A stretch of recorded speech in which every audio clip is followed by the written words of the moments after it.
Hi, hello, welcome to Spell Day. We're coming to spell every single day of the year from the 5e PHB +3. Those first 3 spells are homebrew spells. We're at +2 at the moment. You can back and play this to find them. And today's spell is RARY'S Telepathic Bond.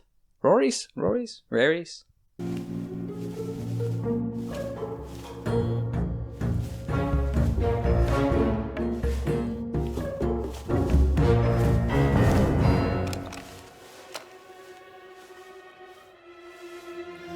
Fifth level divination, ritual, casting time for 1 action, range of 30 feet, composed verbal somatic material, pieces of eggshell from 2 different kinds of creatures. Duration, 1 hour. Forge a telepathic link among up to 8 willing creatures of your choice within range, psychically linking each creature to all the others for the duration. Creatures with intelligence scores of 2 or less aren't affected by the spell. Until the spell ends, the target can communicate telepathically through the bond, whether or not they have a common language. The communication is possible over any distance, though it can't extend to other planes of existence.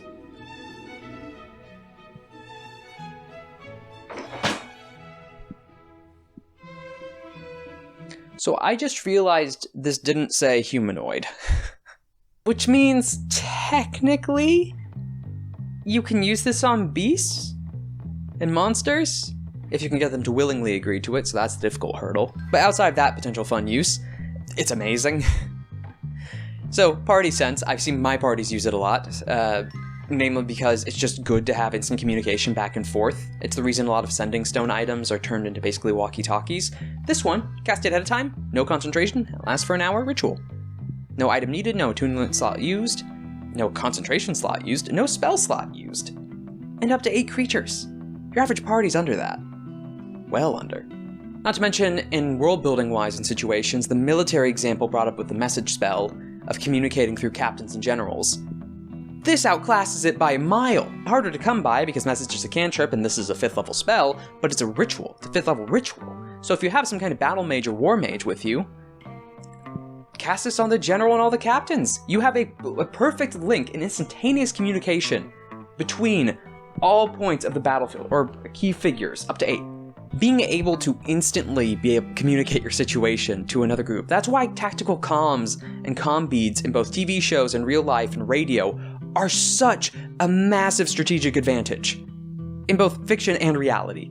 Not to mention the fact that since you don't have to actually speak, like that's one of the downsides of radio is you might be heard actually talking. With this, you don't have to speak. It's just telepathic communication. You can be entirely silent. That's the reason for soldier hand signals, which I don't know any, but it's so you stay silent, so you can't be heard. You don't have to whisper or talk to the other person. You give the signals, you know what to do, you've been perfectly silent, and then you can attack. No material cost either. The only downside is it's 5th level. That's really it. Because even when it comes to distance, I don't know how far you'd get in an hour, but teleportation exists, but planes, that's the distance. You can be anywhere on the same plane. You just can't go over to another plane. And then, it's not even that the spell stops. You just can't talk. It's just really good, and not because there's not one target holding concentration on the spell. So if you dispel one target with this, they've been cut out of the loop. But the other 7 are still in it. This is amazing. It's in a situation where it's best in a party situation or a small tactical situation, but world building wise is also fantastic. How often will it come up is up to debate, but where you need it is usually in the higher up echelon, small teams, or officers anyway.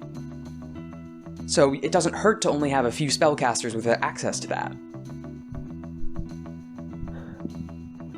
Okay, what are we doing? 8 out of 10. With how much praise I gave it, it's still